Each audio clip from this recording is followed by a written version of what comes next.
Hey guys, so day 98 is the meaning of the spring equinox. Whenever I enter the springtide, I remember my childhood and my mother's deep spring cleaning. Every year she would turn the house upside down and shake out all the inset dust. In many ways, spring opens us up to our own spiritual cleansing. It is a time to start over and to start fresh. The earth is renewing itself, becoming greener, more temperate, and in comparison to the previous dreary winter months, it is much livelier. It is a time for resetting our lives, just as we might press the clear button on a calculator. Spring is a time to set the balance of things at zero.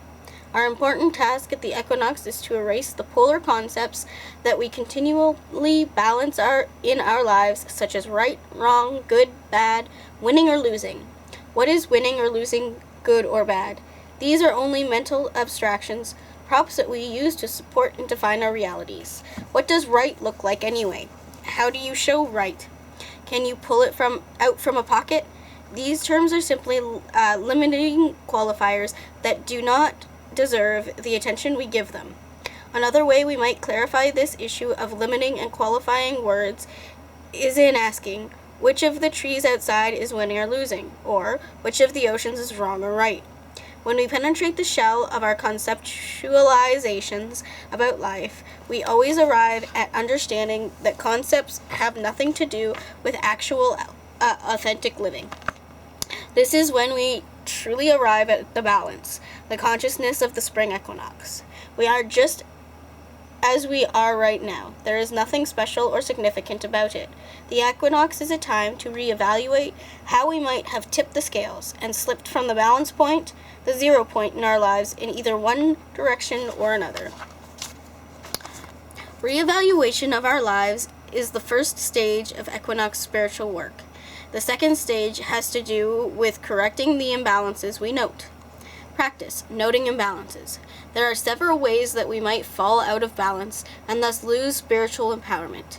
The usual ways that we lose balance are in our thinking, in our actions, in our emotions, and in our spiritual life. We shall explore each of these potential points of imbalance over the next several days. For today's work, let us examine how an imbalance in thinking might manifest in our everyday lives. Thinking. What is an imbalance in thinking? One might define it as too much thinking. How could this be? We ask ourselves, don't we need thinking to manage our lives? Of course thinking is necessary. However, when we rely on thinking for every aspect of our lives, we have fallen out of balance. Is it possible to think your way through a relationship? Is thinking required for satisfactory eating, sleeping, toileting, loving, experiencing? It cannot be. Life is multifaceted, non-linear, and simultaneous. The critical mind works in one at a time words and concepts. Overanalysis is the imbalance caused by reliance on the critical faculties. Another way that we might slip from balance is when we become spacey, unfocused, and unable to maintain attention to the people and tasks of our lives. This is imbalance in the direction of pure experiences or non-thinking.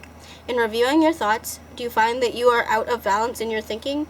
In which direction do you tip the scales? In overanalysis or in non-thinking? Balancing the thinking scales. Overanalysis. If you find that you have an overly active critical mind, take time today to practice experiencing. For example, while eating, focus on emptying your mind. Simply maintain awareness of the sensations in your mouth. Try this with your other senses. Quiet the critical mind and focus on what it is you see, hear, smell, or touch. Non-thinking. If you find that you have difficulty in focusing, take out a candle, light it, and focus your attention on the flame. Do not allow your cognitive processes to interfere with your concentration on the light of the flame. Also, whenever someone speaks to you, make direct eye contact and do not allow the wandering mind to drift away from the speaker. Now, I do both of these at different times when it is not appropriate. There has never been really an imbalance of overthinking or anything like that. The overthinking comes when I am... How should I put this? I'm being anxious. I have anxiety, and it tends to kind of go out of control, and that is when I feel I overthink, overanalyze, or I can just be this, my brain can completely shut down, and sometimes that's a response to my anxiety, but sometimes it just happens. I find that trying to write myself works, generally, or just meditating and trying to get it in balance. Anyway, that's all I have for day 88. Next is day 89, and I will see you in the next video. Blessed be, and keep crafting, witches.